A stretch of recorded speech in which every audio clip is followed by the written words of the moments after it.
The more hits we play, the more hits we get. URLradio.net. Stacy Sturm. Kevin Keyes. Predicaments. Yes, Kevin. ma'am. Now, we have 3, and then you have one, too, that you've been thinking about. I do. So here's first from Jason Nethens from Sioux Falls. That's his real name, too. I mean, we were just giving our listeners last names, but actually he had it in his email. Nice. So this is from Jason Nethens from Sioux Falls. You find out your best friend's husband or wife is cheating on them. Do you tell them? Yeah, what's that movie? The dilemma. Yeah, the dilemma, the predicament, according now to Kevin. Absolutely. Do you? Yep, for sure. What if you didn't have all the information? You know what I mean? I would at least make them privy to a potential situation. Yeah, very good. It's good for you to know. Good. You're a good friend, Kevin Keyes. I don't know. I guess it depends on the situation. You know, I mean, there's never a right situation to cheat on your spouse. Sure. But I mean, you know, like, what's their marriage currently like? Like, if it's bad, it's not going to be a shock. Right. But if they like, think it's great sure. and they have little kids, that's going to be, or they're like, if I had a female friend and she was pregnant, that would suck. Yeah. I don't know. But would you say something? I think I probably would. Yeah, you'd have to. Yeah. I see the guilt of me knowing but now, and not saying anything. Would you tell the person's spouse before you tell that person? Would you give the person's spouse a chance to tell them first? Nope. You would just tell your friend right away? Yep. I think I might go to the spouse first and say, hey, guess what, dirtball, I saw you at the whatever. And I don't even want to hear your excuse. I don't want to know what it is. But if you don't tell my friend, I'm going to go do it. But I feel like it should come from you. Yeah. And not from me. It should come from you. It's a tough... That's a bigger predicament. Should it come from me or should it come from them?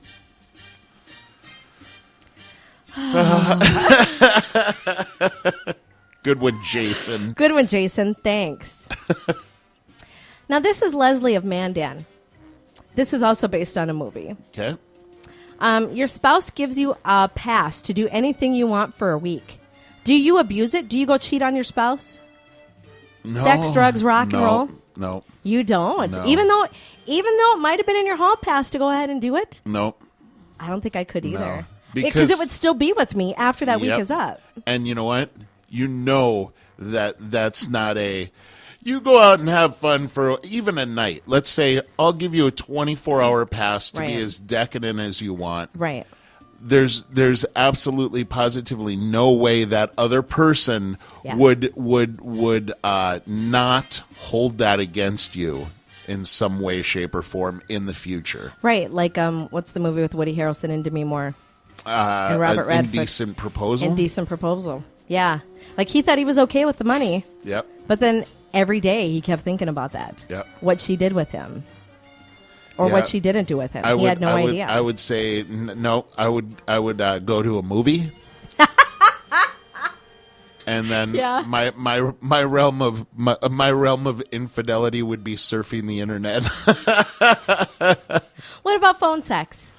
I don't think I'd be able to do it. Oh, okay. Like I don't know. That's weird to me.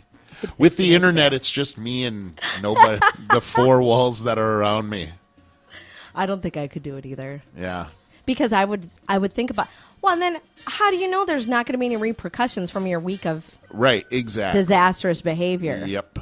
You know? Like, what if this person then just keeps calling? Yep. Oh, bad.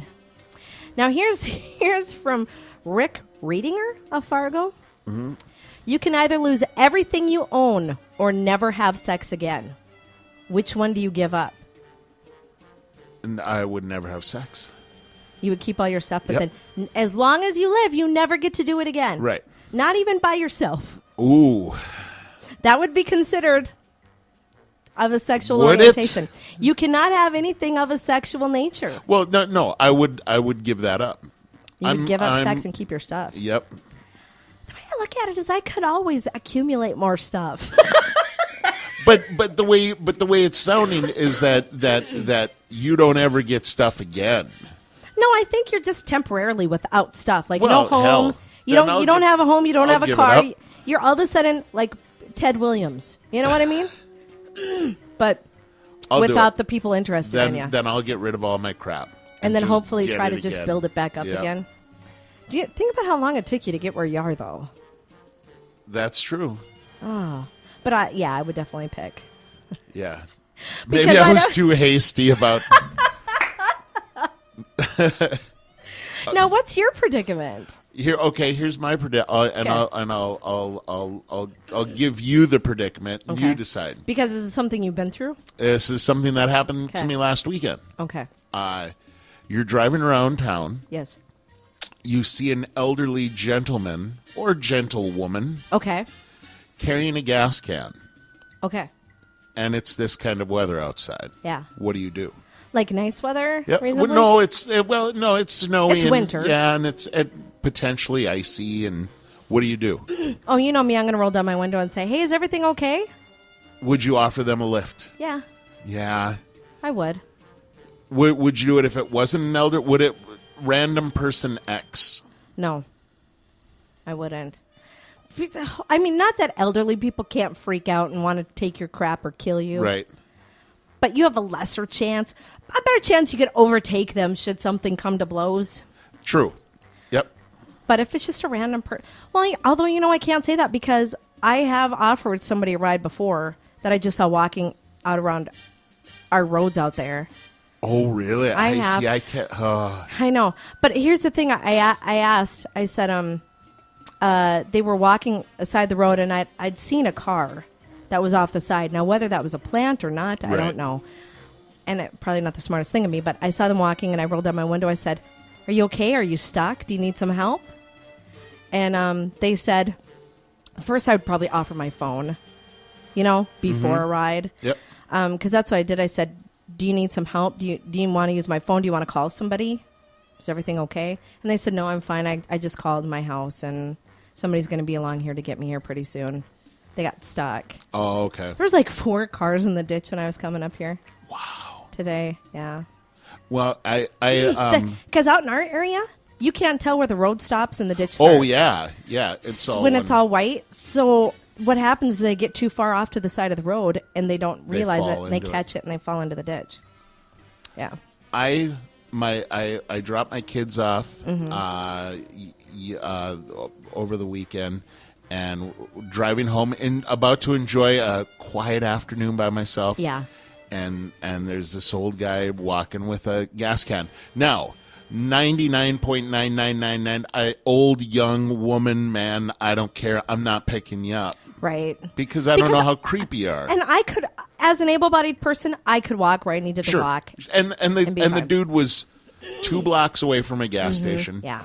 And 2 blocks away from his car. Right. Okay. But I thought, you know what? It's a little slippery outside. Hey, would you like a lift? Yeah. And I gave the gentleman a lift. Really? He got And- in. See, I don't think people would get into my car. I'd be leery. See, and well, get and- into a and stranger's the guy's car? probably, I would say, early mid 70s. Yeah.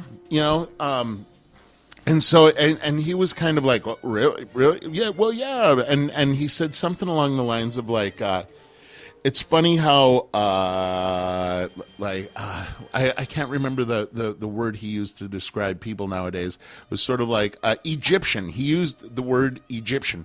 People are, like I said, there was like once he said that, I went, oh damn, Oh, dang it. Why did I got pick this the guy creepy up? bastard. I got the crazy guy. Yep. And he's like, people are, and he said it was so nice. It's so nice that people like you come around. And I'm like, all right, great. We start going to the gas station, and then he starts talking about like his collection of player pianos, and he would be telling, and he would, and he got into such a fervor about it that he started, like Foaming? yeah. And when he'd laugh, his tongue would come out halfway, and he'd be like, "Oh!" And his tongue, like, it was like pale and death looking. And he would talk. He talked about the death. And we're parked in the parking lot of the gas station. I'm like, "All right, dude, we're here. go get your gas." And So here's how I am in these situations. Yeah. And Lisa has beaten me down about this. Right. And I had in 11 years I haven't changed. Yeah. And after But now you sort of see where she's coming from, right? Oh, absolutely. So he eventually gets his gas. Yeah. And he comes walking out, and I put my cell phone up to my face and go, yep, okay, I'm on my way. I'll be right there.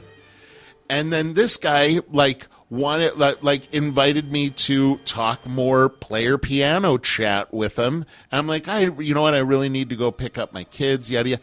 So long story short, this guy has my name and phone number. What? How does that happen? Because he asked, and I gave it to him. Like for your actual name and phone number. Absolutely spelled my last name for him. Because in those situations, I crumble. Oh, my God. I don't know how to tell somebody, you know what? I don't feel comfortable about giving you my name or phone number. But he's like, you're a guy who... but don't you have enough guts to make up a phone number? No, because in that situation, I shut down. And I'm talking to my buddy afterwards. I'm like, you know what? Actually, there was a split second where I was going to give him your name. He goes, you should have. Because I have no qualms about it. Lisa gives me crap about this all the time. Yeah. But I gave him my cell phone number, not my home number. But the thing is, and then he's like, hey, and we were like 2 blocks south of my house. Yeah. He's like, so, you live around here? Nope. That's the one thing I did lie about. And I'm like, nope, I'm on the other side of town. But this guy could look up my name in the phone book and go, wait, this guy lives 2 blocks away from where he picked me up. And so all night last night, I'm freaking out, triple checking my doors. Kevin. But this is where I am in situations like that. I crumble and I'm like, yeah, you want my social security number? Here you go. Not good. Yep. So that's the predicament I was in yesterday. Not good, man. Or yesterday, a couple days ago. You're bad. I'm horrible. I see why Lisa yells at you. Oh. Yeah. Listen, it's kind of a chore to be married to me. It's amazing you couldn't find a date for the godchild dinner. Yeah.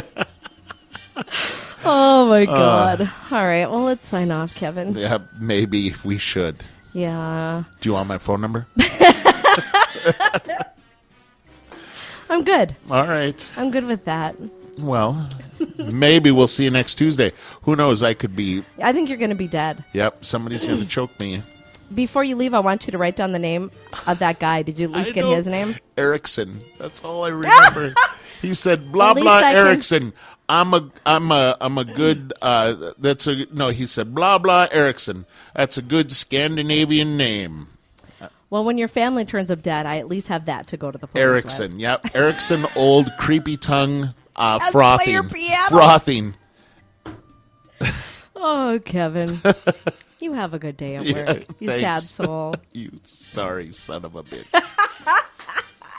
You too, Stace. We will see you next week. All right. And everybody have a great day. Hope to see you back here tomorrow on urlradio.net.